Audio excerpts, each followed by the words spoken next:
અમારા આદિવાસી વિસ્તારમાં ઢીંગલાઓ જે દિવાસાના દાડે બનાવે એનું મહાત્મ્ય વધારે તો અમે જાણતા નથી, પરંતુ અમારા જે વડીલો થકી આગળથી વડીલો બનાવતા અને એ રીતના અમે બી એ રીતિ રિવાજ પ્રમાણે બનાવતા.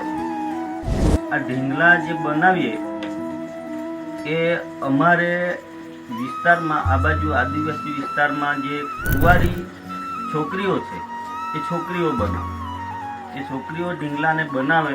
એ બનાવવાની રીતમાં આપણે જે ચણોઠી આવે એ ચણોઠીના દાણા એની આંખ બનાવે, અને જે કાપડ હોય એ કાપડને બે આંખ ચણોઠી બે એને વચ્ચે રાખી અને રાખીને એને આંખ બનાવે. આંખ બનાવીને પછી ઢીંગલીના રૂપમાં એના પર કાપડ બધું વીંટી અને ઢીંગલીનો આકાર આપી અને પછી એને વ્યવસ્થિત સજાવી એના પર લાકડી કહેવામાં આવે. આપણે સાદી ભાષામાં કહીએ તો આપણે જો વરરાજાને આપણે પાઘડી પહેરાવીએ એ રીતના એને બારસિંગું બાંધવામાં આવે.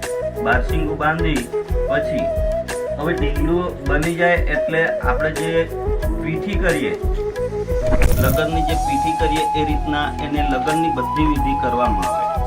અને એ વિધિ કર્યા પછી એને સાંજે ઢોલ નગારા તૂર કે જે વાદ્ય વાજિંત્રો આપણા આદિવાસીના છે એ વાદ્ય વાજિંત્રો સાથે એને વિદાય કરવા માટે એક તરફો બનાવવામાં આવે. એ તરાફા પર બધાને બેસાડીને પછી એમાં અમે આપણે લોટનો એક દીવો બનાવી અને દીવામાં તેલ મૂકીને દીવો હળગાવીને પછી એને વાજતે ગાજતે અમે નદી કે પછી નાળું, કોતરડું, જ્યાં જે પાણીનું ઊંડાણું વિસ્તાર હોય એ જગ્યાએ લઈ જઈને ત્યાં અમે એની પૂજા કરી પછી એને ડૂબાડવામાં આવે. એને ડૂબાડવામાં આવે પછીથી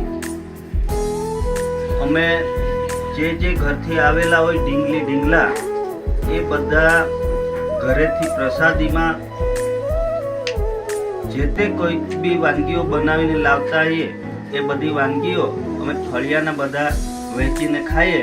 અને ઢીંગલી સાથે અમે એટલું જ કહીએ કે અમારા જે મહોલ્લામાંથી બધા લોકોએ જે ઢીંગલીને વિસર્જન કરીએ ત્યારે બધા એટલું જ માનતા હોઈએ કે અમારા જે દુઃખ હોય કે જે તે દુઃખ હોય એ દૂર થાય અને આવતા વર્ષે પાછું અમે આ જ રીતે એની ઉજવણી કરી.